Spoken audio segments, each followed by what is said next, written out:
Sumit and Abhinav, unfortunately, are unable to join us because of some unforeseen events. But this particular discussion is about rediscovering Bharat.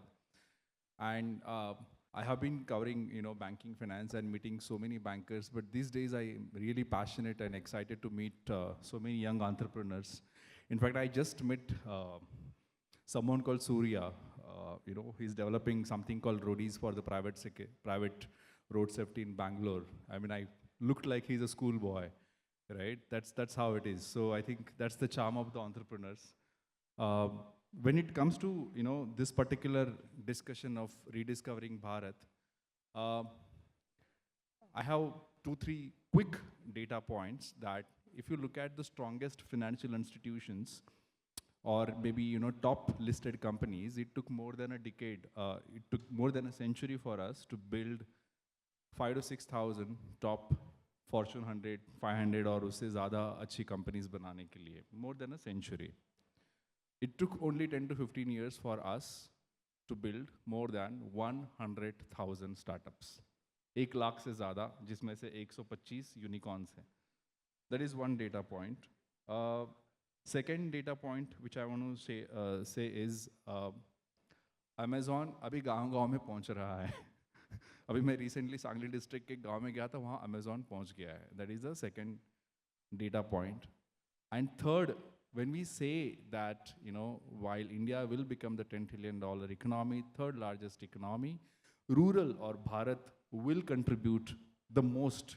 In fact, it will become the integral part of the rural economy. These are the 3 discussing points on the background of rediscovering Bharat. And I will start straightforward with you, Ravi.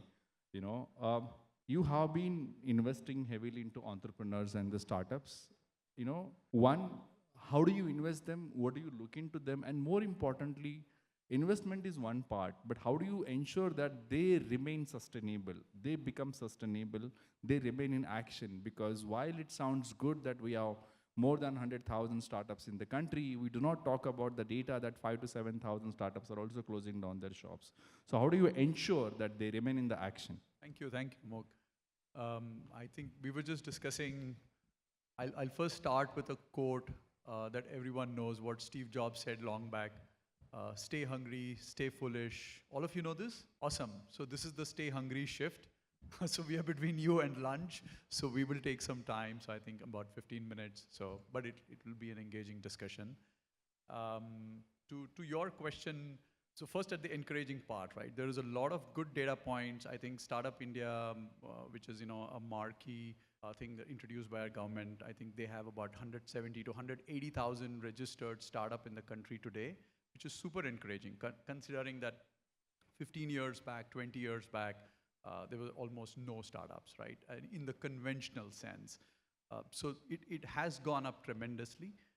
But the other side that we're seeing is the failure rates in startups are also significantly high, right? So it is a red line that, a lot of startups, more than 65% of startups end up not succeeding.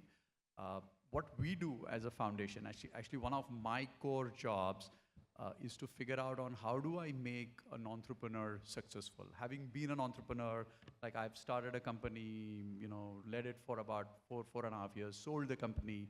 One of the things are, what are the pain points that entrepreneurs go through and how can we support them? How can we support them in this journey that they don't end up failing?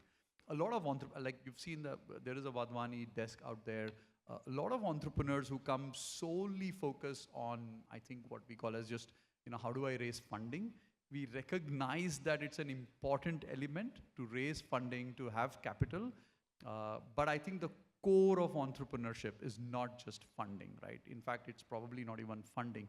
The core of entrepreneurship is, how fast or, what are the critical areas? How have you recognized the problem and how are you making it successful?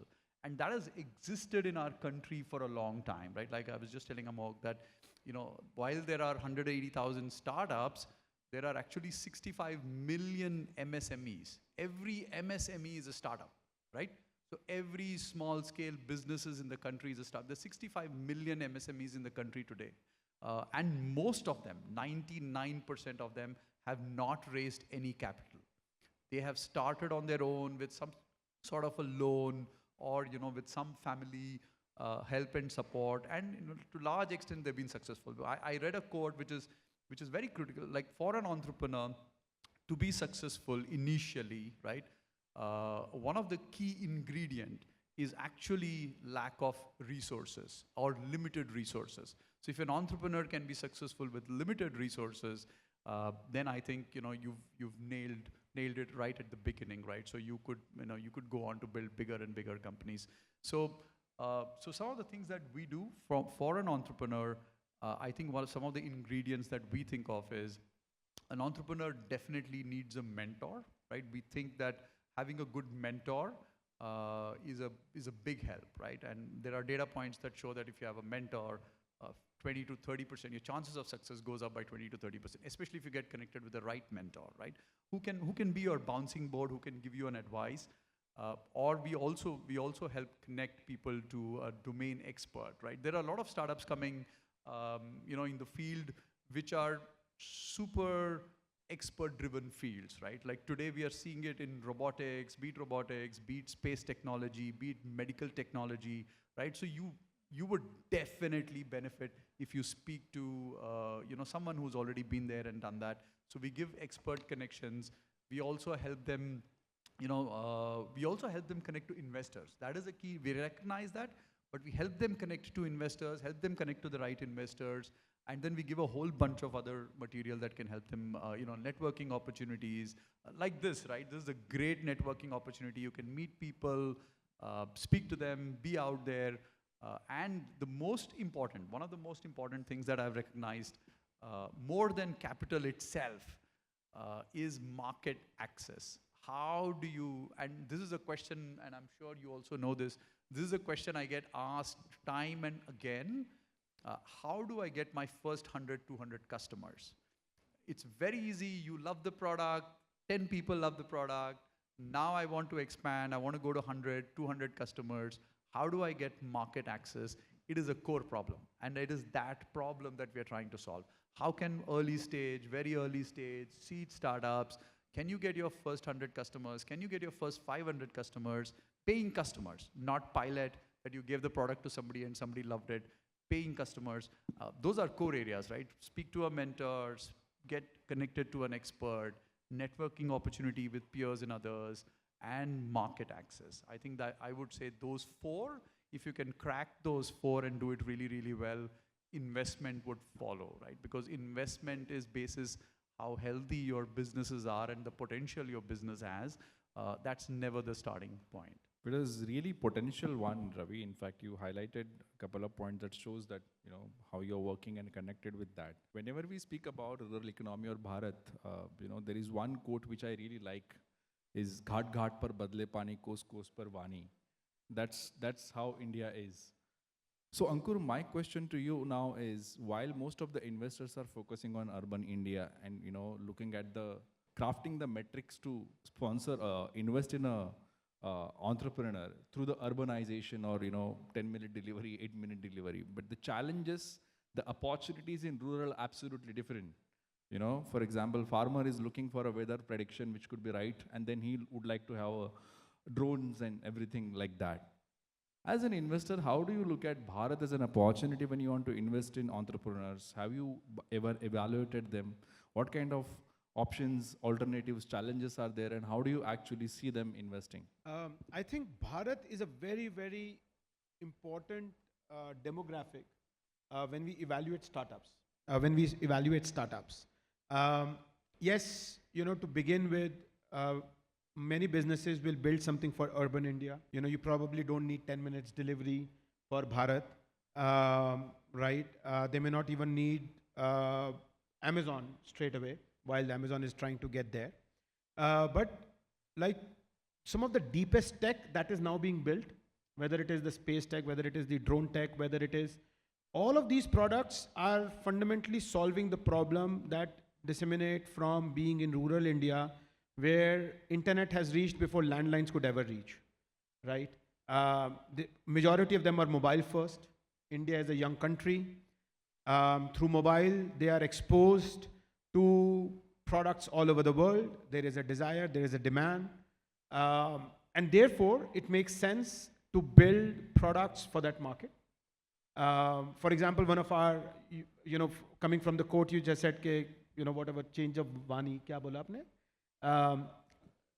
कोस पर बदले पानी Coast pe badle Vani. So we have invested in this startup both from IPV and my VC fund, Fireside Capital, startup called Stage, which is building an OTT which for dialects, started with Haryanvi, now Rajasthani, and people are paying 300 rupees a quarter, right? Which basically tells you that there is a capacity to pay, provided you create something that they want. Problem is you create a urban solution and you force it down on Bharat at the pricing of Bharat. That is not a very, that is like basically building it in the West and telling Indians to use it. Okay, so that's something which we try to avoid when we are evaluating startups.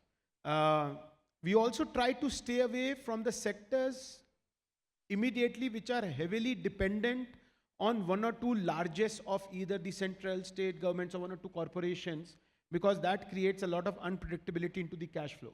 While government is doing a fabulous job in building up, some very, very deep tech. In fact, they launched their space fund just because, it's a long gestation investment.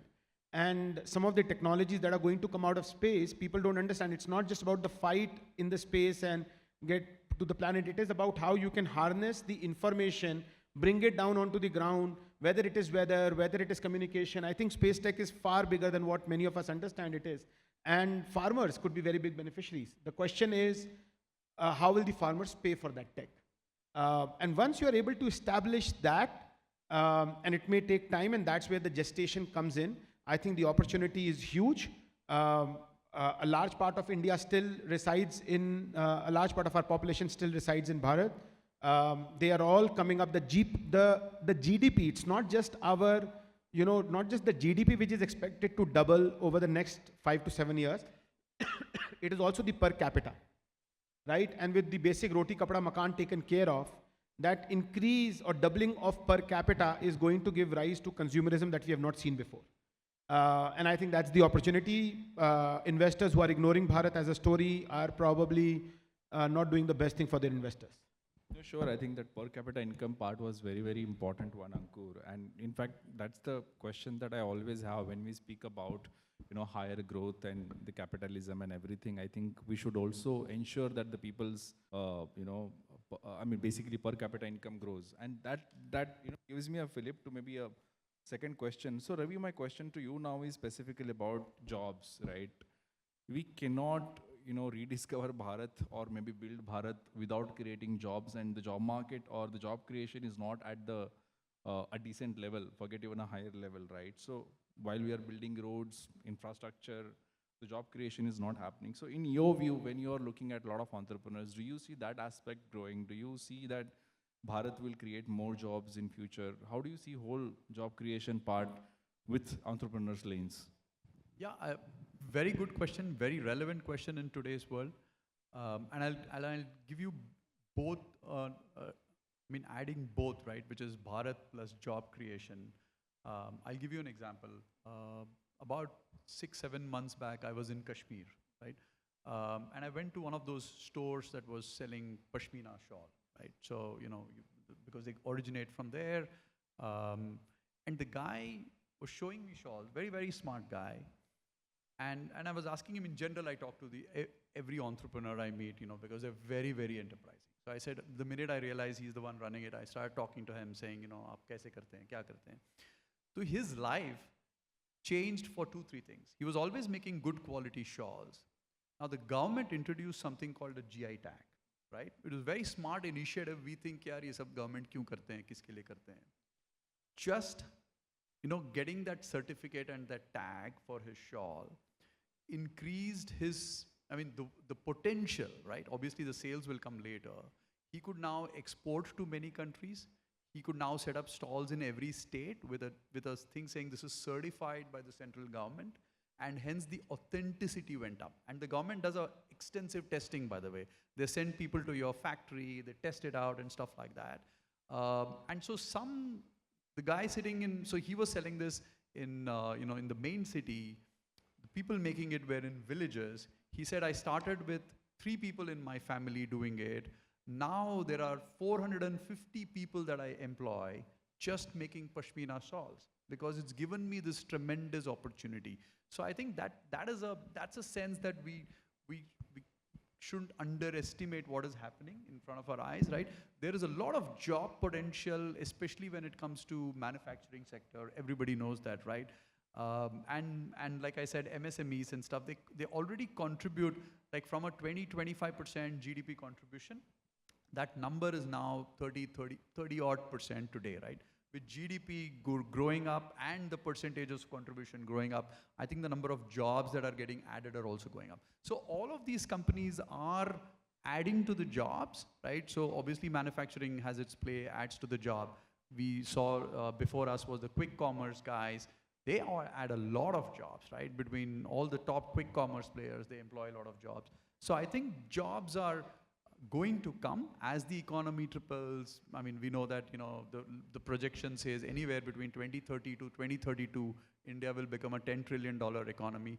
It will create a lot of jobs. It will create a lot of meaningful jobs. And I think that's the beauty about it. People are always worried. AI comes, people will lose jobs. I think, you know, you and I would know, we probably know 20 years back, computers come, oh, you know what, people will start losing jobs. Didn't happen. It in fact creates better jobs. I think what people need to do is, you know, just be out in terms of skilling. You need to get constantly your skilling.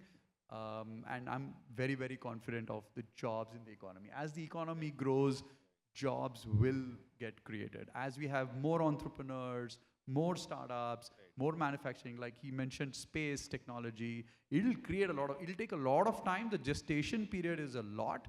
It's like a, you know, Boeing or an Airbus 380 taking off, right? It needs a lot of runway, but if it takes off, it can carry a lot of people, right? So that's the kind of jobs that can get created. Certainly, in fact, on the space side, there are a lot of startups already increasing. So we have just maybe 2 minutes left. Ankur, quickly, both of you, you know, as quick as possible.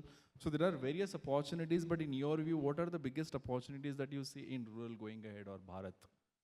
See, anything which is promoting inclusivity, whether it is on consumer side, whether it is on payment side or finance side, I think any of those products or any of those, so because we have to understand what are the biggest problems of Bharat. There is infra problem. There is a problem to support their core industries. It could be manufacturing, it could be agriculture.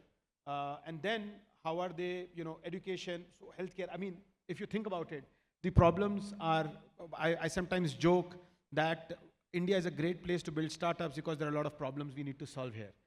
Same is true for Bharat as well. We have invested in a startup which is taking, you know, something as simple as, you know, getting your eyes tested to the remotest villages because there is no infra there, right? So there is a lot of opportunities out there. Fintech, health tech are two spaces I am very, very bullish on if they have a deep, because there will be a lot of personal requirement. It is something that people put a lot of impetus on, and there is a lot of government support. And we are big fans of investing in sectors which are government enabled. So a sector which is government enabled, chances are government will keep creating policies that will support the growth of that sector, which basically means cha-ching for the investors. Sure. Quickly, Ravi. Yeah, I mean, everything that he said, but the one sector that I'm also very, very bullish about is tourism. I think, especially when it comes to Bharat and rural, like, there is a lot of untapped potential. India will see a lot of domestic tourism as well, people inside traveling. They've recognized that, you know, that's something that everybody wants to do. And you can't keep traveling to the same place again and again. And you don't have to now because there is access, there is road infrastructure created, there is airport infrastructure created. So they will see a lot of employment. I think that will generate a lot of employment as well. In addition to what he said, I think tourism is another sector that I'm very, very bullish about. Yes. No, agree. I'm so sure about it. In fact, people need a different go for sure. Thank you so much, Ankur and Ravi, for sharing those meaningful thoughts. And thank you so much for listening to us. Thank you.